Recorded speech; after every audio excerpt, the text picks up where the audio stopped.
Deck the halls with headshots and laughter. It's the holiday bash with me and your host, Santa. So grab gadgets, sip on some virtual eggnog, and let's jingle all the way through the chaos. What you think, Santa? It's the last game of Siege of the day. With that amazing welcome, thank you so much. I'm so thrilled to cast along with you, Whiskey. And we are looking further for some more explosive plays. Look at the shotgun blast or be it the SMG attacks. Have to just see how the team is going to play through. And two deadly titans one more time going head on with each other. It's going to be Army of 5B versus PXG. Any favorites or would you like to root for any of the teams, Whiskey?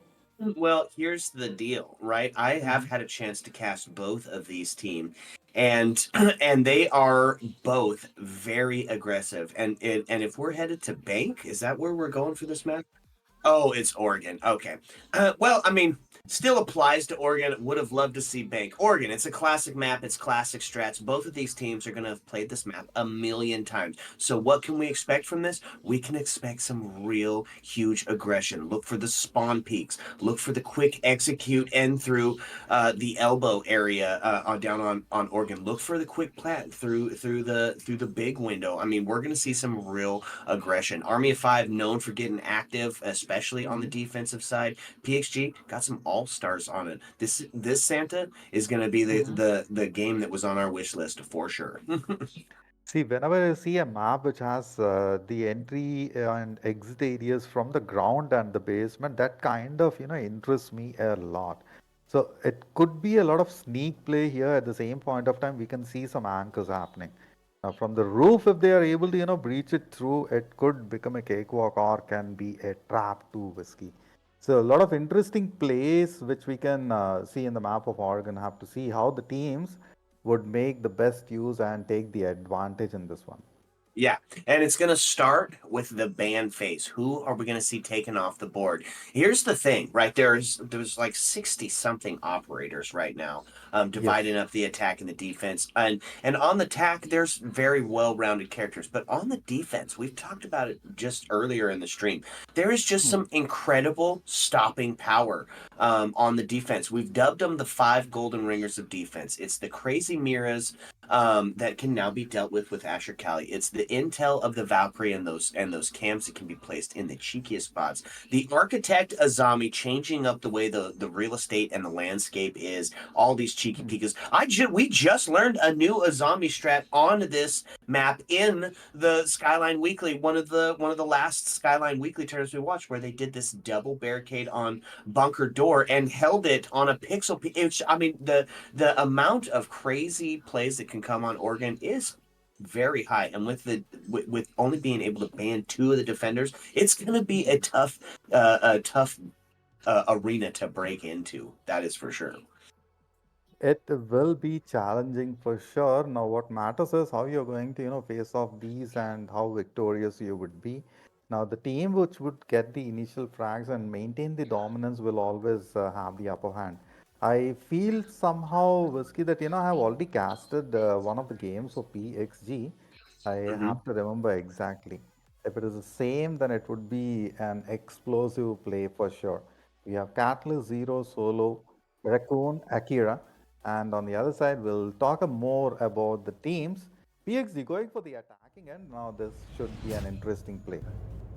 Yeah, I agree with you. So here we are. We're going to get started into the ban phase. Couple of ones that we'll probably see pretty quickly. Ying got one of the highest ban rates in the game because she Mhm. is absolutely OP on the push in. I imagine her or Dokkaebi will be the first to go. Dokkaebi it Mhm. is going to be, which means we'll see the follow up potentially with that Ying ban. Could go with an off pick here on the attack side of it, but I don't imagine so. Right, Ying is just absolutely devastating. Um, and not really Hmm. on Oregon, not really anybody else that you really need to take off the board except for maybe a hard breach. Grim? Oh, That's grim. the off pick that I was talking about. PXG pulling a fun one out, and that's Intel gone off the board. Grim, that's a huge pick. Could be a bit of a target ban here. Good ban so far with Dokkaebi and Grim, particularly keeping the utilities in mind. That's kind of causes the trouble. Now, going for the third one, who it's going to be? Ah, Solace, Yeah. that slightly Yeah. surprised me a little bit. Yeah, Solus is one of those 5 operators that are just absolutely huge. Her gadget can see all the way across the map. Fenrir probably going to be the next to follow, could be the Mira as well. But Solus gives you that opportunity for the run out. It gives you the opportunity for the plant denial, and all around. Like Oregon was made for Solus specifically. That's how good she is on this map. So not surprised to see her taken off the board. Not surprised to see the Fenrir to follow it up, because he makes those pushes absolutely tough getting in. And Army 5, like I said, loves to be aggressive on the attack team. Not something they're going to want to deal with. Going to take it down to the bunker wars to start us out. Laundry and supply. And it's looking like we're geared up for a bit of a standard hold here on the side of the defense, right? And we got the Mira on the board. If she's left here, we're going to utilize her. Goyle for that area denial. He's got 4 of those canisters, so able to really hold off for just an exceptionally long amount of time. Legion, bit of the cheese pick, but he's absolutely OP, right? Those Legion goos now stackable, which means they do damage outside of the initial contact. I think it's like 12 every one after that. And gave him the pocket shotty. Huge smoke to follow it up. He's probably going to play that elbow area, known for hold. He's got two area denials, 3 if you count Mira. Interesting. Iana in play as well, so that should also add more to the action. Now, just waiting for the play. Good defenses so far. Interesting play it should be. Moving further, has the diffuser, creating a mother hole here. Akira for the play. With the drone, getting the intel done. Pola moving from the outskirts, okay? It's going to be a second floor breach here. That should be an easy entry and a quick pick too. Yeah, could potentially. If you find somebody slipping up here, it's an aggressive lineup as they're taking a lot of real estate up here. First contest going to be here, potentially on the Legion. He's going to take it out from the Ash instead, or the Iana. I'm not sure. I didn't see who took it, but that's going to be body bounce tipped in favor of the PXG, as Iana is the one that takes that first kill. Iana takes care of Akira, and now Catalyst going for the kill on Pola. It's a 4v4 right now. Now Catalyst in play. Even Gugs have gotten a cheeky angle. Moving further. Solo will not get a kill there, but Raccoon have to move further. On the other corner, have to see Iana for the play. He's trying to create a little bit of chaos. Catalyst gets it. Oh, no. I thought so that, Catalyst would be the one who will get the kill, but instead it happened the other way around. Now Kux with the support, moving through the valley. I mean to say it, through the corridor. Oh man, it's going to be an ambush here lined up for 0. Yep, they're going to get that hatch open is what they're doing here. They're going to start to establish some of that vertical presence. You'll see, and that's the intel. There's the Gemini replicator going to go down and suss out. There's nobody sitting in Harry Potter. Body bounce tipped in favor of PXG and the attackers here, as he's trying to stop that hatch from being open. Not going to get it, though. It's going to be Goyo sitting in that freezer area trying to hold that critical push point there. And Habana going to start to open up the wall, force that engagement as they're getting ready to drop. Got a minute left. There it is. Going to be able to force that engagement on the elbow area. Still got a C4 in the hands of Mira. Could be devastated if they had enough room to get it up through, but probably going to be used to deny that plan instead. Candela, Santa, about to ring out. It's about to get active, my friend. Boom, and goes 2 kills, but no, it could be a self-damage, misses it slightly. And you know what, Whiskey, I totally forgot about the Gemini replicator. That kind of created a chaos for me as well. Down to 3v3. A quick peek shot, goes down, Gugs for the swing here, does not leave anyone behind, and a clean sweep, a 3k. Now that's where Iana is so crucial to play, particularly with this G36 kills. Such an accurate weapon. Was that a 3K or was that a 4K? I mean, that guy just moved through sight, walked, and clicked heads. That was absolutely amazing. Huge play by Iana. That was a 4K. We could say it. Break out the barbecue sauce for that 4-piece, baby, because that was insane. Here's the pro strat, and you'll hear all of them tell you. You got to walk in with the confidence that you're going to win every gunfight. And Gugs, he walked in, found the biggest person, punched them all in the face, clicked heads, and won that round. See, We for headed. sure, if these two teams are playing again in the next set of rounds or so, I mean, not particularly in this particular matchup, but in the later stages, they'll make sure that if Gugs is there, they will definitely ban Iana. It's potentially a bit of a target ban, but it leaves some fun ones on the board if you do that, and that could potentially be what that target ban was. Still opting for that intel. So we head up to 2F for the round number 2. Army 5 looking to kind of rock the similar strat. Lots of area denial on the smoke and the Goyo. Breach denial in the form of the Cade. He's going to see 1 C4 on the board, so not much for that long-range boom power. It's a bit of an extension into the armory. As Smoke going to be playing downstairs, just making those rotates. I did call for a roaming Smoke once he lost his shield, and we've seen it a couple of times. Roth going to find the first death as his headpiece gets ripped right off the board. Body bounce tipped in favor of Army of 5. Attackers have dropped the bomb diffuser. Gax going for the kill here, have to move a little more sneakier. So right in the beginning, losing down on Roth might be a bit of troublesome situation because he was the one who got the initial frag in the prior round. So I have to see if the grapple would work here for Nubs. And could get surprised a little bit because I have seen a player lurking around the corner. Now a quick bang would do the job. Guts going for the round here, but Raccoon takes care of Nubs on the other side. Down to 5v3. Slightly PXG on the downside here. With the drones, they will get the splash done. A double kill for Raccoon. Nice. Yeah, it takes the head of Polar off. Now it's got a minute and 55. Folks, that all happened in the first minute of gameplay. Not sticking to that contemporary or traditional style of Siege, more for that TDM meta. Walk in and click heads. Unfortunate for the attacking team, not going to work out in their favor again as they find themselves in a tough mountain to climb back from with just the cross setup across the board. Look at that. That's a 4-piece layer you have to get through to come in for both of these players. So potentially going to be a defensive win here, although I'm not counting them out, of course. Now Gux trying to breach through, but it's kind of a kill zone which they might be walking in directly. Look at the beeps. That kinds of indicates the kills which are going to happen in the next set of seconds. Hardly any time left. I mean, okay, we have a minute and 9 seconds. I thought so that the timer ran down to 30. So time for them to move. The drone is out. This kind of surprises a little bit, man. The quick move of the drone. Zero was quick enough to take the pick down here. But he is betting suppressed. Ducks from the other side.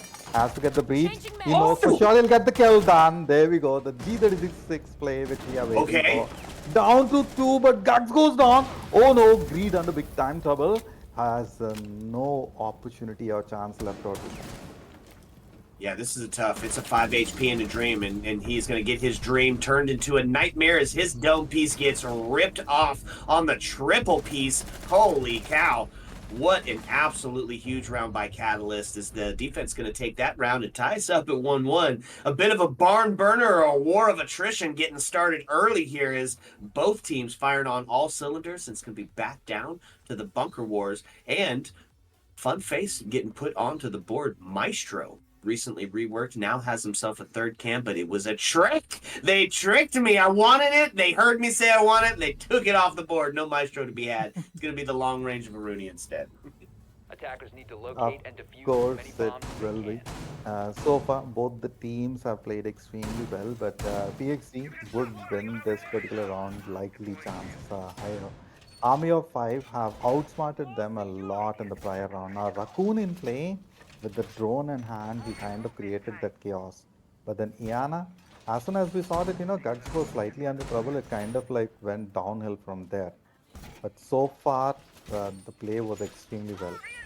Any thoughts about the reinforcement so far, Vishnu? Well, it's a bit of a standard set here, right? You got a Mira that's going to be holding onto that bunker area. The second one is a bit of a question, right? Where's it going to put it at? If we're in the EU, generally you're going to see that Mira put onto the freezer wall. Here in NA, we see it put onto, yep, and there it is. We see it put onto that closet wall.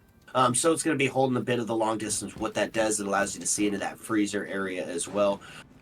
So a bit of a standard here on the side of the defense. The DMR in the hands of the Rooney. Devastating in the hands of the right person. We can ask Onigiri that, who currently holds the world record for most kills in a game. I believe it's like 27, and it was done on the back of the DMR. devastating round. Nubs is going for the kill. He has created the suppression fire. Now, I have to see not a lot of damage anywhere. Roth moving into position. Nagax knows for sure. Now he has the intel. A quick peek and a turn, and will get a kill here. The barrier in place. Oh, there we go. That's what I've been waiting for. A raccoon goes down in the hands of Gux. Now, one deadly player taking care of the other creates that entertainment. Yeah, no kidding. You cast or cursed him right off the board, my friend. You called it. He acted upon it, and that was rough. Body bounce now sent in favor of PXG. Oh, I thought he was about to go for the hot drop. That would have been beautiful. So now they find themselves getting a bit of the upper hand here because still got a minute and 43, plenty of time to establish that vertical dominance. And you can just ask Pengu, right? The verticality is completely necessary because what do you do if you don't have it? You have to funnel yourself through a staircase. You have to funnel yourself through a door, and it just stacks up for the kills. There's the Gemini Replicator going to take a look. Samira gets himself into position, ready to fight that wall from the long angle. I'm going to open that mirror up. As the clock starts to wind down here, Santa, it starts to get a little bit in favor of the defense. But there we go. It's the push in. Ying. Oh, my God. The trade's just ringing out, Santa, as now we find ourselves in a 2v3 just like that. It's all resting on the shoulders of Zero and Solo. Oh, my Lord. Greed with the double kill now into a 1v2. Zero pushing in, takes the long angle with the SMG-11, tries to smoke off, tries to save his life here as he tries to get a bit of a redirect. It's 5 HP in a dream. It's going to be a tough one. Fire going to claim his life as he gets cooked. A little bit of baptism by the flames, my friend. Whenever I see this sort of takedown, it only reminds me of the BBQ. No, that's what kind of happened. Burn had a lot of damage while the player had to take the toll there. Okay, it's at the meeting hall and the kitchen. This should be an interesting play in this particular set of rounds. Now, PXG for sure getting the second victory as well. They are going on a streak. And Gux, phenomenal with Iana so far. Yeah, absolutely. We saw a bit of the dip down in Ayana when she lost her nades, right? Because that's what people were relying upon was that underneath that long distance grenade power. But now that the nades have received their rework and potentially their nerf, we're still undecided on if it's a buffer. Well, it's definitely a nerf. We're still undecided on how useful they are yet. We've seen the reemergence of the Ayana. She's got a great gun. She's got that infinite util of the Gemini Replicator, and she's quick. She's here with the entry. She's got the flashbangs, and sitting at 6-1. Man, Gugs is just having a freaking game right now. It's going to be win strategy here for Army of 5 win condition. Got to click heads with Gugs, take him off the game early. I'm going to establish some vertical hold here, Santa. Meeting being the site chosen here because kitchen dining in the Atlanta Major had like 100% win rate for the attacking team. It is hard site to defend against. So they opt for the turf site. Oh, no, Gugs again. And that's a spawn peak gone awry, Santa. It's definitely going to be one more Guts play here. Now, Nubs has been creating that strategy where, Guts would go directly for the kill. But Greed goes down here in the hands of Catalyst. Now, Catalyst is also kind of doing the same kind of job as Gugs. So far, 7 takedowns by Gugs. Now, countering that, Catalyst going for the kill. He may get one more. Raccoon goes down with that. One more assault out of the play. Will Catalyst be able to get the kill here becomes a question. Now, if a smoke happens or a stun, that would kind of totally stop them in the tracks. Now, Gugs throws the stun, goes for the second. A bit of splash damage and Pola gets zero out of the way. Catalyst under a bit of trouble. Now, Whiskey, this round is running out of the hands. Yeah, no kidding. Attackers become defenders. Defenders become attackers, as Caster Velocity says. And now it's a 3v2. Got to have 7 seconds on the board to get the defuse. Catalyst, while he did find the pistol kill, finds himself a bit on the back foot here. But Smoke also deep away from sight. So it's going to be the distraction, but not going to be distracted. He gets taken off the board, and so now all on the shoulders of the Smoke, and it's going to be Gugs to find another. We've been saying his name all freaking night long, and it is not going to stop, I'm thinking, my friend. That's going to be another win in favor of PXG. So they find themselves up 1-3. A quick question to you. Are you a sniper or an assaulter? Oh, I'm an assaulter. Yeah, I like to be stealthy as we'd call it. My good friend and player Stealth. He's that sneaky flanky kind of guy. That's me. That's me right there. I like to really rat him out. Boom, boom, boom goes Defenders, down. protect the That's bomb. right. You know it. What about you? Sniper, flanker, assaulter? Where do you hit Sniper. on the spectrum? Sniper, the long range. I love it. But when the merit decides and if the question raises, I mean, if it is a necessity that I have to go for an assaulter, I go for it. It Mm-hmm. all depends on the situations, though. Sure, it's all relative when it comes to the FPS. That's the truth. Now, I'd just like to draw your attention here, Santa, because Yes, I'm please. not sure if you're seeing this operator lineup the same way I am. The bringing out the six pick onto the Amaru and the Ying. Oh man, they took it off. Might be going for a bit of a quick execute here. Amaru with that grappling hook, quick to get inside. Ying to blind them. So we're going to be looking at potentially a quick plant. Look for it on the kids window. Look for it on the games window. Potentially look for it on the big window as well. This could be quick and it could be in our faces real fast. Ooh, there we go. Nubs already breaching it through a good use of the grapple. The first ever time I have watched this, I kind of felt he was hacking. But later I understood the utility. I mean, I'm talking about the utility now and the gadgets. And that kind of created that chaos too. Now, Akira knows for sure that, there will be two players around the wall. Now, how the breach would happen becomes an interesting factor here. A stun should do the job. Has been A dropped. murder hole Oh. created.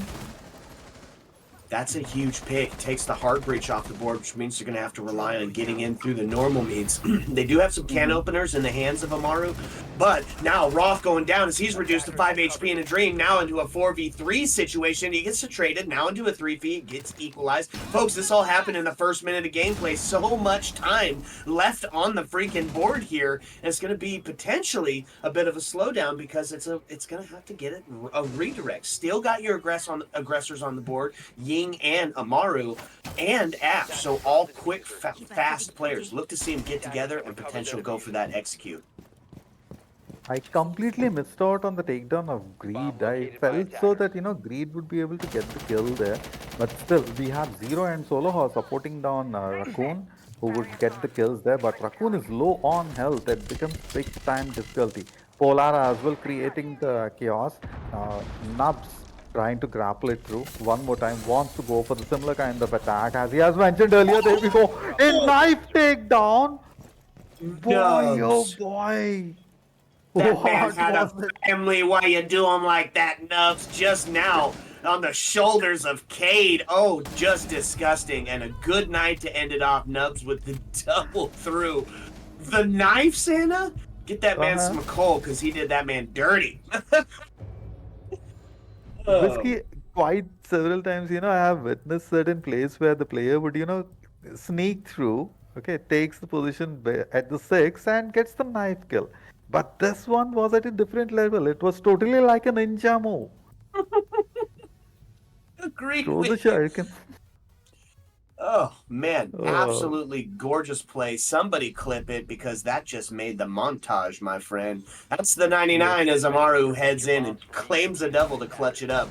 PXG now up by 4. Now here's the deal, Santa. Normally on Oregon, it's the great equalizer, right? This is one of the maps that we see the most in just across the spectrum as far as comp play goes, because it can go either way. It can be a defensive sided map, it can be an attacker sided map, depending on who's really setting the pace. So seeing PXG up 4-1 on the attacking side of it, not something that's like incredibly surprising. But what we do need to see here is Army of 5 needs to take a second win on this last round of the half, because now they head to their attacking side. So normally known for their aggression, they're getting kind of the same done to them. If they're going to have to maintain a very heavy pace on the attack side of it, which not something we're generally used to. Well, having mentioned that, but PXG, the manner with which I mean, the strategy they are deploying is so that, they want to take so huge lead, which will become a big time difficulty for Army of 5 to conquer it through. Now, this particular round is a very crucial round for Army of 5. They have to win it through, otherwise it will become a numbers game. Look at No that way. quick breach through, but loses one. A little bit of damage. Roth goes down. Gags slightly low on health. No, for sure. A quick peek and Activate the bomb diffuser. did they miss on the shots? No, that was not supposed to happen. But Raccoon and Catalyst still on the play. The heavy assaulters and the heavy hitters are still there, Whiskey. Yeah, no kidding. 4v2 now. 30 seconds left on the board. Catalyst's going to have to get active, but they've got his numbers. They rip him off the board. Oh, my Lord. And that is just, man, what did we just watch? Well, let me tell you. The attack team, they wound up like a coiled snake, and then they just struck with a fury, right, that you almost had to know was coming, and they just caught him on the back foot. It's a quick plant, and it is in your face. PXG said, we're going to show you how to take 2F, and welcome to my TED Talk. Sheesh. It didn't even take the time for the round to begin, and the round was over. Oh, what a play by PXC, man. That was Attackers need to some match. locate and Has defuse. definitely to be clipped right along with that ninja move. Yeah, no kidding. Just a beautiful quick execute. It's one of my favorite parts of the game. Is protect the president and do it in a quick way. Now we're going to see the op swap as PXG puts a formidable lead here on. A formidable lead here onto the Army of 5 team. We're going to take it down to what we refer to as the Bunker Wars here in the basement of Oregon. That's a pretty standard setup. So you see Warden on board, not going to be blinded by the light. Area denial in the hands of Goyo. The architect's going to be reshaping that landscape potentially from below. And Mira, of course, if she's on the board, she used to be my permaban for this exact reason. Also, we have Warden in play. Now, Gugs with Ayana have been extremely great. I have to see how well it will be executed with Warden. Particularly with those smart classes, it will become even deadlier. Now, rounding it up one more time. Now, Army of 5, if they get 4 wins back to back, it will be in their favor. Otherwise, it will slip out of their hands. Now, taking a look, a breach through. Could you give me a quick peek of how this breach would work out? So yeah, what they're going to be looking to try to do is open up that verticality. You'll see the Habana. She's got those 15 different pellets they're going to use to open up the hatches. Thatcher, in case there was a Kate on the board, not one that was actually brought. Flores is going to be one of the key players here. He's going to be taking out all of that extension util. Deployable shields, the Goyo canisters, because we want to set those off early. He's going to take care of those Kiba barriers on the long side and try to force that Mira out of that pocket position. And of course, health on the board in the hands of Catalyst, sitting 7 and 5. But highlighted, Gugs 10 and 1. And on the Warden, oof, that's a scary thought. 10 bombs so far. My goodness, man. This player is unstoppable. Catalyst is the one guy who have been able to, kind of keep them in the track. But this particular round being kind of a crucial one, have to say if Army of 5 will be able to, attack in the proper manner. Now, PXG so far, the defense is working in their favor. The Shuriken in play. Zero moving further. Now look at the drone. Catalyst taking a quick peek. No stew positions, and here we go. The attack begins. Now Raccoon will be able to flush out the player, and that's what. Moving from the other corner, a bit of splash damage would occur. Yeah, and that's going to be Roth finding the first kill onto Zero. That's the Habana. That's that verticality gone. And there inside, Catalyst finds one, but gets traded out immediately. Doesn't find one, actually, just gets the down. It's going to be recoverable as Gugs finds another one to 11. Oh, my Lord. The double from Gugs now takes it all onto the shoulders of Akira. And, boy, this is a tough position in a 1v5 here, 1vx situation. No timeouts being taken. The pre-fire doesn't come through. And Gugs just, and he's doing it. They hit fire. Oh, the disrespect being shown by the Warden, even at his 5 HP position. That's tough. It's going to be the pre-fires. He's hoping to take Goyle off the board, equalize that number advantage. But actually what we're going to see is a bit of a faux timeout here, giving his team a bit to sit and chat about it. As the TK gonna bring out a little bit of shenanigans here. And But they did know that it was downside. What we saw was a classic true. 2F take, right? They're trying to suss Hmm. out where the heck that roam game was at, but seeing the Habana and the Flores on the board indicates that they knew that this was a elbow hold and that they needed that vertical presence, as you almost 0 times see Habana brought to a 2F or 1F site. It is going to be the Army of Five timeout. They're going to sit and talk about it. Now, folks, this works exactly in the same way that you see it work in all other sports, right? You use it to sit and talk about what's going on, what's True. going wrong with your team, how the other team is reacting and adapting to the strategy you're bringing. But also, it's that momentum stopper, right? Put a little ice in the blood, slow them down just a bit, because now we find ourselves on a match point scenario. Now, as far Hmm. as the siege double shot goes, we see that on average it's like an 85% turn rate. The team that takes the timeout generally will find the win on the next round, almost always. But 6-1, this could be a too little, too late scenario because now they have to be perfect for 5. See, if the I mean, if the new strategy works in their favor, well enough. Otherwise, it's tilting totally towards PXG, who have been on a winning straight. Now, one plan which could work for the team is that, you take down nubs, you avoid polar, and then go for greed. That would kind of, open up a kind of Attackers need to pave a locate and path defuse as many to bombs as they eliminate can. Gux, which is not going to be easy for sure. Uh, at the same point of time, it's not impossible though.